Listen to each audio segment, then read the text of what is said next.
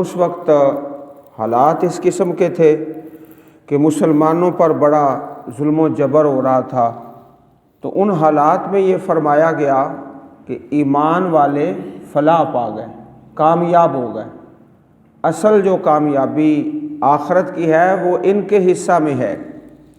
اور حدیث پاک میں ہے کہ اماں جی عائشہ رضی اللہ تعالی عنہا سے سوال ہوا، یا ام المؤمنین کیف کان خلق رسول اللہ صلی اللہ علیہ وسلم، پاک پیغمبر علیہ السلام کے اخلاق کیسے تھے؟ قالت کان خلق رسول اللہ صلی اللہ علیہ وسلم القرآن، نبی کریم کے اخلاق قرآن پاک ہی ہیں، قرآن پاک ہی آپ کے اخلاق ہیں۔ ثم قالت تقرأ سورۃ المؤمنین، سورہ مومنین پڑھو، سورۃ المؤمنون کی تلاوت کرو، حتیٰ بلغ العشر، حتیٰ کہ 10 آیات کریمات کی تلاوت فرمائی۔ فقالت ہکذا کان خلق رسول اللہ صلی اللہ علیہ وسلم، یہی اللہ کے پاک نبی علیہ الصلوۃ والسلام کا اخلاق تھا۔ صحیح مسلم کتاب و صلاۃ المسافرین حدیث نمبر 746۔ تو یہ جو ابتدائی آیات کریمات ہیں سورۃ المؤمنون میں، یہی پاک پیغمبر علیہ الصلوۃ والسلام کے اخلاق تھے، اور یہی کامیاب مومن کی نشانیاں اور اس کی علامتیں ہیں۔ فلاح پا گئے ایمان والے، کامیاب ہو گئے۔ اصل کامیابی کیا ہے؟ جو جہنم سے بچ گیا اور جنت میں داخل ہو گیا۔ فمن زحزح عن النار وادخل الجنۃ فقد فاز، جو آدمی جہنم سے بچ گیا اور اللہ کی جنت میں داخل ہو گیا وہ کامیاب ہو گیا۔ اصل کامیابی یہ ہے۔ الذین هم فی صلاتهم خاشعون، وہ ایمان والے جو اپنی نمازوں میں خشوع کرتے ہیں۔ ایک ہے گنتی پوری کرنا، یہ رکعت ہے اور اتنی تعداد ہے، بس گنتی پوری کرتے جاؤ، یہ نہیں، بلکہ اپنی نمازوں میں خشوع کرتے ہیں۔ اپنے جسم سے، اپنے دل سے انسان جب کھڑا ہوتا ہے اس کی حالت اور ہوتی ہے، جب رکوع میں چلا جاتا ہے تو پھر اور حالت ہوتی ہے، اور جب سجدے میں گر پڑتا ہے سبحان اللہ پھر تو عاجزی کی حد ہو جاتی ہے۔ الذین هم فی صلاتهم خاشعون، جو اپنی نمازوں میں خشوع کرنے والے ہیں۔ اگر کوئی شخص اپنی نماز میں کبھی لباس سے کھیل رہا ہے، کبھی سر کے بالوں سے، کبھی داڑھی سے، اسی طرح حرکتیں کر رہا ہے، تو حدیث پاک میں آتا ہے ہوا اختلاس یختلسہ الشیطان من صلاۃ العبد، یہ شیطان کا اچکنا ہے۔ شیطان انسان کی نماز سے کچھ حصہ اچک کر لے جاتا ہے، یہ شیطان کا حصہ جو اچکتا ہے۔ صحیح البخاری کتاب الاذان حدیث نمبر 751۔ تو یہ سب سے بڑی خوش نصیبی کی بات ہے کہ اللہ تعالیٰ نماز کی بھی توفیق دے اور خشوع کی بھی توفیق عطا فرمائے۔ اس کے برعکس جو منافقین کی نماز ہے، لا یذکرون اللہ، اللہ پاک کا وہ ذکر ہی نہیں کرتے اپنی نمازوں میں، الا قلیلا، مگر انتہائی تھوڑا، اور جب نماز میں کھڑے ہوتے ہیں قاموا کسالا، بڑی سستی کے ساتھ، جیسے تھکے ہوئے ہیں۔ ساری دنیا جہان کی تھکاوٹیں وہ نماز کے اندر لے کے کھڑا ہوتا ہے، یہ اچھی بات نہیں۔ اچھی بات کیا ہے؟ الذین هم فی صلاتهم خاشعون، جو اپنی نمازوں میں خشوع کرنے والے ہیں۔ والذین هم عن اللغو معرضون، اور وہ لوگ جو لغو کاموں سے اعراض کرنے والے، منہ موڑنے والے۔ حدیث پاک میں مروی ہے جامع ترمذی میں، من حسن اسلام المرء ترکہ ما لا یعنی ہے۔ اسلام اچھا، مسلمان اچھا وہ ہوتا ہے جو بے مقصد کام چھوڑ دیتا ہے۔ اور حضرت عبداللہ ابن مسعود رضی اللہ عنہ ان کا فرمان میں نے پڑھا ہے حدیث پاک میں، فرماتے بڑا نکارہ آدمی، نکمہ، اور میں اس سے سخت بغض رکھتا ہوں جو نہ کوئی دین کا فائدہ اٹھا رہا ہے نہ دنیا کا فائدہ اٹھا رہا ہے، بے مقصد کام، اور ایسی کھیلیں جیسے کوئی لوڈو کھیل رہا ہے، کوئی تاش کھیل رہا ہے، کوئی موبائل نوشی کر رہا ہے۔ اور ہم عرض کیا کرتے ہیں اپنے شاگردوں کو، طالب علموں کو، موبائل نوشی سے پرہیز کریں۔ والذین ھم عن اللغو معرضون، وہ جو لغو سے، بے مقصد کاموں سے منہ موڑتے ہیں، اعراض کرتے ہیں۔ اور جامع ترمذی میں من حسن اسلام المرء ترکہ ما لا یعنی ہے، حدیث نمبر 2317، کہ بے مقصد کام ایمان والے لوگ چھوڑ دیتے ہیں۔ اور ایک دوسرے مقام پر سورہ فرقان میں وَإِذَا مَرُّوا بِاللَّغْوِ مَرُّوا كِرَامًا، جب گزرتے ہیں ایسے کام سے جو بے مقصد ہے، بےہودہ، جس کا نہ کوئی دنیا میں فائدہ نہ آخرت میں فائدہ، تو وہاں سے بڑی عزت اور احترام کے ساتھ گزر جاتے ہیں۔ والذین ھم للزکاۃ فاعلون، اور وہی لوگ ہیں جو ہر عمل پاک ہونے کے لیے کرنے والے ہیں۔ زکوٰۃ اس کا معنی پاک ہونا، پاکیزہ اور بڑھنا، زیادہ، دو معنی کے لیے استعمال ہوتا ہے۔ وہ لوگ پاک ہونے کے لیے فاعلون کرنے والے ہیں، یعنی اپنے اندر کی بھی طہارت اور صفائی کرتے ہیں اور زکوٰۃ بھی ادا کرتے ہیں۔ قرآن کریم کا یہ طریقہ بیان ہے کہ جہاں بھی نماز کا ذکر آتا ہے ساتھ ہی زکوٰۃ کا ذکر آ جاتا ہے۔ والذین ھم للزکاۃ فاعلون والذین ھم لفروجہم حافظون، اور وہ لوگ جو اپنی شرمگاہوں کی حفاظت کرنے والے ہیں، الا علی ازواجہم او ما ملکت ایمانہم فانہم غیر ملومین، مگر علی ازواجہم، اپنی بیویوں پر، او ما ملکت ایمانہم، یا وہ عورتیں کہ مالک ہوئے ان کے دائیں ہاتھ، جو ان کی ملک میں ہیں، کنیز ہے، کنیز، فَإِنَّهُمْ غَيْرُ مَلُومِينَ، بے شک وہ ملامت کیے ہوئے نہیں ہیں، ان پر کوئی کسی قسم کی ملامت نہیں۔ کچھ ایسے بھی تھے اللہ کے بندے جنہوں نے کہا ہم نکاح نہیں کریں گے، ہمیشہ روزہ رکھیں گے، ساری رات قیام کریں گے، تو پیارے نبی کریم علیہ الصلوۃ والسلام نے ارشاد فرمایا اما واللہ انی لاخشاکم للہ واتقاکم لہ، میں تم سب سے زیادہ اللہ تعالیٰ سے ڈرنے والا ہوں اور سب سے زیادہ تقوی والا، لیکنی اصوم و افطر و اصلی و ارقد و اتزوج النساء فمن راغب عن سنتی فلیس منی، میں روزہ بھی رکھتا ہوں، چھوڑ بھی دیتا ہوں، نفلی روزہ، رات کو نماز بھی پڑھتا ہوں، آرام بھی کر لیتا ہوں، نکاح بھی کرتا ہوں، جو میرے طریقے سے اعراض کرتا ہے، منہ موڑتا ہے، فلیس منی، وہ مجھ سے نہیں ہے۔ صحیح بخاری کتاب النکاح حدیث نمبر 5063۔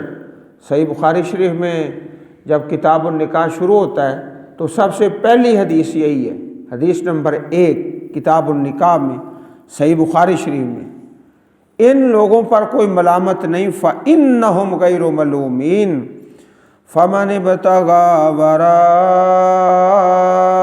ذَلِكَ فَأُولَٰئِكَ هُمُ الْعَادُونَ، پھر جو تلاش کرے وراء ذالک، اس کے علاوہ کوئی راستہ تلاش کرتا ہے، بس وہی لوگ ہیں العادون حد سے بڑھنے والے، حدوں کو پھلانگنے والے، اللہ تعالیٰ نے جو حدود مقرر فرمائی ہیں ان کو پھلانگنے والے۔ اور یہ دو چیزیں صرف اللہ پاک نے حلال فرمائی، اس کے علاوہ جو بھی سلسلہ ہے وہ زیادتی والا، حد سے گزرنے والا۔ والذین هم لأماناتهم وعہدهم راعون، اور وہ لوگ، یہ کامیاب لوگوں کی نشانیاں بیان ہو رہی ہیں جو اپنی امانتوں کے لیے اور عہد کے لیے راعون لحاظ رکھنے والے ہیں، ان کی حفاظت کرنے والے ہیں، ان کا پاس کرنے والے ہیں۔ راعون حفاظت کرنے والے اور ان کا لحاظ رکھنے والے۔ پیارے نبی کریم علیہ الصلوۃ والسلام ہر خطبہ جمعہ میں ارشاد فرماتے لا ایمان لمن لا امانۃ لہ ولا دین لمن لا عہد لہ، جس کی امانت نہیں اس کا ایمان ہی نہیں، جس کا عہد نہیں اس کا دین نہیں۔ ہر خطبہ میں آپ یہ اعلان فرماتے۔ اور اللہ والے کامیاب، ان کی نشانی یہ ہے کہ عہد کو پورا کرتے ہیں، امانت میں خیانت نہیں کرتے۔ اور اسی طرح فرمایا گیا کہ منافق کی نشانیاں 3 ہیں۔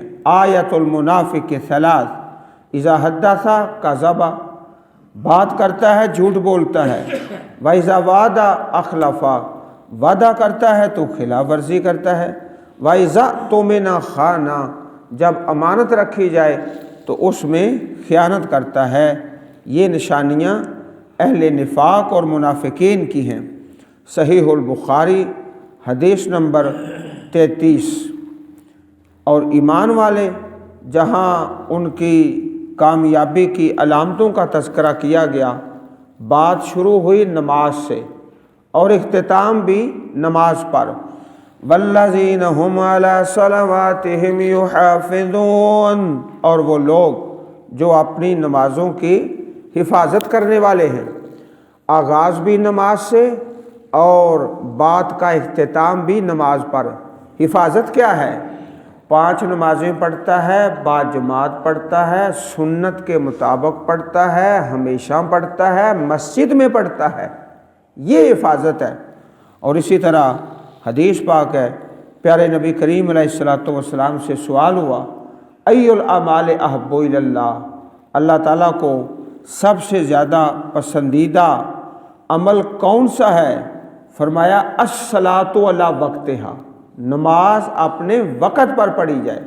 قلت ثم ای، پھر سوال ہوا اس کے بعد دوسرا عمل، فرمایا بر الوالدین، ماں باپ کی خدمت کرنا اور ان سے نیکی کرنا۔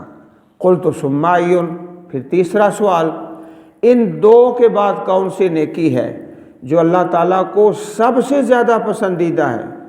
تو فرمایا الجہاد فی سبیل اللہ، جہاد فی سبیل اللہ۔ صحیح البخاری حدیث نمبر 527، صحیح مسلم حدیث نمبر 85۔ اب یہ صفتیں اللہ پاک نے جن لوگوں کو عطا فرمائی ہیں، صفات المومن جس طرح یہاں ہیں، اسی طرح سورۃ الفرقان میں بھی وَعِبَادُ الرَّحْمَٰنِ الَّذِينَ يَمْشُونَ عَلَى الْأَرْضِ هَوْنًا، پوری تفصیل کے ساتھ انشاءاللہ سورہ فرقان میں آئے گا۔ اولئک هم الوارثون، یہی لوگ وارث ہیں، اصل وراثت یہ ہے۔ الذین یرثون الفردوس هم فیہا خالدون، جو وارث بنیں گے فردوس کے، جنت الفردوس کے، وہ اس میں ہمیشہ رہنے والے ہیں۔ اللہم اجعلنا منہم، اللہم اجعلنا منہم، اے اللہ ہم سب کو ان خوش نصیبوں میں شامل فرما۔ حدیث پاک میں آتا ہے اللہ تعالیٰ نے ہر انسان کے 2 مکان بنائے ہیں۔ ما منکم من احد الا لہ منزلان، منزل فی الجنت و منزل فی النار، ہر انسان کے 2 مکان ہیں، ایک جنت میں ہے، دوسرا جہنم میں ہے۔ ہر انسان 2 مکان ہیں۔ فَإِذَا مَاتَ فَدَخَلَ النَّارَ، جب کوئی نافرمان آدمی مرتا ہے، جہنم میں داخل ہوتا ہے، وارثا اہل الجنت منزلہ، تو جنت والے اس جہنمی کا وہ مکان جو جنت میں ہے اس کے وارث بن جاتے ہیں۔ وارث اہل الجنت منزلہ فذلک قولہ تعالی۔ آپ علیہ الصلوۃ والسلام نے جب یہ بیان فرمایا نا کہ ہر آدمی کے دو مکان ہیں، اس کی وضاحت فرما کے ساتھ اس آیت کریمہ کی تلاوت فرمائی، اولئک هم الوارثون۔ سنن ابن ماجہ حدیث نمبر 4341، سنن ابن ماجہ صحاح ستہ میں حدیث پاک کی کتاب ہے، اور اس کتاب مبارک میں سب سے آخری حدیث یہ ہے جو بھی آپ کو پڑھ کے سنائی ہے، سب سے آخری حدیث۔ کتاب مکمل ہوگی کہ اللہ تعالیٰ نے ہر انسان کے دو مکان بنائے ہیں، ایک جنت میں ایک جہنم میں ہے۔ اب دیکھو وہ کس مکان کو حاصل کرتا ہے اور کس کو چھوڑ دیتا ہے۔ اور جو جنت الفردوس ہے، سبحان اللہ، اس کا مقام ہی بڑا بلند ہے۔ فرمایا فَإِذَا سَأَلْتُمُ اللَّهَ فَاسْأَلُوهُ الْفِرْدَوْسَ فَإِنَّهُ أَوْسَطُ الْجَنَّةِ وَأَعْلَى الْجَنَّةِ وَفَوْقَهُ عَرْشُ الرَّحْمَنِ وَمِنْهُ تَفَجَّرُ أَنْهَارُ الْجَنَّةِ۔ جب تم اللہ سے مانگو تو فردوس مانگو، کیونکہ وہ جنت کا اوسط اور اعلیٰ سب سے بلند درجہ ہے، اس کے اوپر رحمان کا عرش ہے، اور اسی سے جنت کی نہریں نکلتی ہیں۔ صحیح البخاری حدیث نمبر 2790۔ یہ تو تھا کامیاب مومن کی صفات، کامیاب فلاح پانے والے۔ اب انسان کی پیدائش اور اس کی موت کا تذکرہ، اس لیے کہ مرنا ہر ایک نے ہے۔ ایک ایک قدم پہ غور کر لو، جب انسان مٹی ہے، پھر نطفہ ہے، پھر علقہ، پھر مضغہ، پھر جنین، پھر بچہ، پھر لڑکا، پھر نوجوان، جوان، پھر بوڑھا، پھر اتنا بوڑھا کہ کسی کی شناخت نہیں کر سکتا، پھر اس کے بعد مردہ۔ یہ سارے سٹیپ ایسے ہیں، ان میں سے کوئی ایک مرحلہ بھی کسی انسان کے اختیار میں نہیں۔ اب کوئی چاہے میں ہمیشہ بچہ رہوں، نہیں رہ سکتا۔ کوئی چاہتا ہے میں ہمیشہ جوان رہوں، نہیں رہ سکتا۔ کوئی چاہتا ہے میں ہمیشہ زندہ رہوں، نہیں رہ سکتا۔ کوئی مرحلہ بھی انسان کے اختیار میں نہیں۔ وَلَقَدْ خَلَقْنَا الْإِنسَانَ مِنْ سُلَالَةٍ مِّن طِينٍ، اور بلا شبہ ہم نے پیدا کیا انسان کو مٹی کے خلاصہ سے۔ سلالہ، خلاصہ، مٹی کا خلاصہ۔ اب حدیث پاک میں آتا ہے ان اللہ خلق آدم من قبضۃ قبضها من جمیع الارض۔ اللہ تعالیٰ نے ایک مٹھی سے، مٹی سے انسان کو پیدا فرمایا، اور وہ مٹی ساری زمین سے لی۔ فجاء بنو آدم علی قدر الارض منہم الاحمر والابیض والاسود وبین ذلک والسہل والحزن والخبیث والطیب۔ مٹی کی قسمیں زیادہ ہیں نا، اس لیے انسان کی قسمیں بھی زیادہ ہیں۔ اللہ تعالیٰ نے آدم کو ایک مٹھی مٹی سے پیدا کیا، جس نے اللہ پاک نے تمام روئے زمین سے جمع فرمایا، سلالہ، خلاصہ، ساری زمین سے۔ چنانچہ آدم کی اولاد اس مٹی کے لحاظ سے کوئی سرخ ہیں، کوئی سفید، کوئی سیاہ، کئی ان کے بین بین، کوئی نرم طبیعت کے، کوئی سخت طبیعت کے، کیونکہ مٹی کو نرم ہوتی ہے نا، کوئی سخت ہوتی ہے، کوئی بری طبیعت کے اور کوئی اچھی طبیعت کے، کوئی عمدہ طبع میں فرق ہوتا ہے۔ کئی ایسے ہیں جب بولتے ہیں تو زبان سے کانٹے ہی نکلتے ہیں، کچھ ایسے ہیں بولتے ہیں تو پھول ہی نکلتے ہیں۔ طبع ہی ایسی بن گئی جیسے مٹی ہے۔ سلالہ، کچھ کہ جن کے ہمیشہ شر سے ڈر رہتا ہے، بولے گا تو پتہ نہیں زبان سے کیا نکالے گا، اور کچھ خیر کے منبع، خیر کا مجموعہ۔ سنن ابی داود حدیث نمبر 4693۔ ثم جعلناہ نطفہ، پھر ہم نے بنایا اس کو نطفہ، فی قرار مکین، مضبوط ٹھکانہ، قرار ٹھکانہ، رحم مادر ٹھکانہ ہے جنین کے لیے۔ پہلے مٹی ہے، نطفہ ہے، ثم خلقنا النطفة علقۃ، پھر ہم نے بنایا نطفہ کو علقہ، جمع ہوا خون، فخلقنا العلقۃ مضغۃ، پھر ہم نے بنایا اس جمع ہوئے خون کو ایک بوٹی، مضغہ ایک بوٹی بنا دیا، فخلقنا المضغۃ عظاما، پھر ہم نے اس بوٹی کو ہڈیاں بنا دیا۔ اب یہ سارا سلسلہ ماں کے پیٹ میں ہو رہا ہے اور اس ماں کو بھی پتہ نہیں، سلسلہ چل رہا ہے۔ فَكَسَوْنَا الْعِظَامَ لَحْمًا، پھر ہم نے پہنایا ان ہڈیوں کو گوشت۔ کیسا اللہ پاک نے یہ سلسلہ بنایا ہوا ہے خود بخود۔ ثُمَّ أَنشَأْنَاهُ خَلْقًا آخر، پھر ہم نے پیدا کیا اس کو ایک دوسری ہی صورت میں، خلقاً آخر، ایک دوسری ہی صورت میں۔ پہلے مٹی ہے، نطفہ، علقہ، مضغہ، اب جیتا جاگتا انسان ہے، دیکھ بھی سکتا ہے، بول بھی سکتا ہے، سمجھ بھی سکتا ہے، چل بھی سکتا ہے، پکڑ بھی سکتا ہے، ساری صلاحیتیں۔ فَتَبَارَكَ اللَّهُ أَحْسَنُ الْخَالِقِينَ، بڑا بابرکت ہے، بہت برکت والا ہے اللہ تعالیٰ، جو سب سے بہتر بنانے والا، خالقین، پیدا فرمانے والا۔ اب یہ سارے سلسلے جنین سے لے کر نطفہ، علقہ، مضغہ، پھر اس کے بعد بچہ، پھر لڑکا، پھر جوان، پھر بوڑھا، پھر زیادہ ہی بوڑھا، ان سارے مراحل میں کوئی مرحلہ کسی انسان کے اختیار میں نہیں۔ اب جو آدمی تو غور کرتا ہے نا ان مراحل پر، اس کو سمجھ آ جاتی ہے آخرت کی۔ جو نہیں غور کر سکتا، آؤ پھر اگلی آیت سن لو۔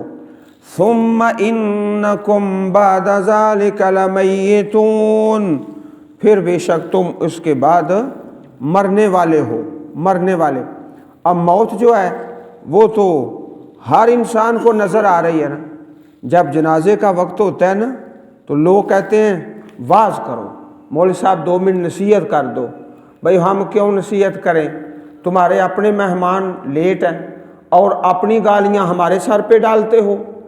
نمبر 2، میت سامنے پڑی ہے، میت سے بڑی واز کیا ہو سکتی ہے؟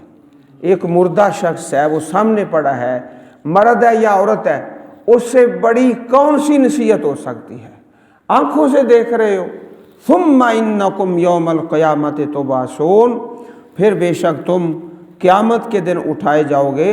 یہی مضمون اس سے پہلے سورۃ الحج میں بھی گزرا ہے، اسی طرح سارے مراحل۔ وَلَقَدْ خَلَقْنَا فَوْقَكُمْ سَبْعَ طَرَائِقَ، اور بلا شبہ ہم نے پیدا کیے تمہارے اوپر 7 آسمان طے بطے۔ وَمَا كُنَّا عَنِ الْخَلْقِ غَافِلِينَ، اور ہم اپنی مخلوق سے بے خبر نہیں۔ وَأَنزَلْنَا مِنَ السَّمَاءِ مَاءً بِقَدَرٍ، اور ہم نے اتارا آسمان سے پانی ایک خاص مقدار میں۔ حدیث پاک میں آتا ہے کہ ہر سال میں جو بارش ہوتی ہے نا، اگلے سال بھی اتنی، اس سے اگلے سال بھی اتنی، اس سے اگلے سال بھی، جتنی 2015 میں ہے اتنی 16 میں ہے، اتنی 17 میں، اتنی 18 میں۔ ہاں، علاقے بدل جاتے ہیں، کبھی پاکستان میں ہو رہی ہے، کبھی افغانستان میں، کبھی روس میں، ملک بدل جاتے ہیں، موسم بدل جاتے ہیں، لیکن جو پانی برستا ہے اس کی ایک خاص مقدار ہے۔ ایک سال میں جتنی بارش ہے اتنی ہی اگلے، اتنی ہی اگلے۔ یہ پاک پیغمبر علیہ الصلوۃ والسلام کی حدیث ہے۔ بقدر، ایک خاص مقدار ہے پانی کی۔ فَأَسْكَنَّاهُ فِي الْأَرْضِ، ہم نے ٹھہرایا اس کو زمین میں۔ وَإِنَّا عَلَىٰ ذَهَابٍ بِهِ لَقَادِرُونَ، اور بے شک ہم اس کو لے جانے پر قادر ہیں۔ فَأَنشَأْنَا، بس ہم نے پیدا کیا، لَكُمْ، تمہارے لیے، بہی اس پانی کے ساتھ جنات باغات من نخیل و آناب کھجوروں کے اور انگوروں کے لکم فیہا فواکہ کثیرۃ و منہا تاکلون تمہارے لیے اس میں میوے ہیں بہت زیادہ اور ان سے تم کھاتے ہو وشجرۃ تخرج اور ایک درخت نکلتا ہے من طور سینا طور سینا سے زیتون تنبت بالدہن جو اگاتا ہے تیل وصبغ للآکلین اور سالن بھی ہے کھانے والوں کے لیے وَإِنَّ لَكُمْ فِي الْأَنْعَامِ لَعِبْرَةً اور بے شک تمہارے لیے چوپاؤں میں نصیحت ہے نُسْقِيكُم مِّمَّا فِي بُطُونِهَا ہم پلاتے ہیں تمہیں اس میں سے جو ان کے پیٹوں میں ہے وَلَكُمْ فِيهَا مَنَافِعُ كَثِيرَةٌ اور تمہارے لیے ان میں منافع بہت زیادہ وَمِنْهَا تَأْكُلُونَ اور ان سے تم کھاتے بھی ہو وَعَلَيْهَا وَعَلَى الْفُلْكِ تُحْمَلُونَ اور ان پر اور کشتیوں پر تم سوار کیے جاتے ہو۔ اللہ تعالی ہم سب کو قرآن کریم پڑھنے اور سمجھنے اور عمل کرنے کی توفیق عطا فرمائے۔ آمین۔ وآخر دعوانا ان الحمد للہ رب العالمین۔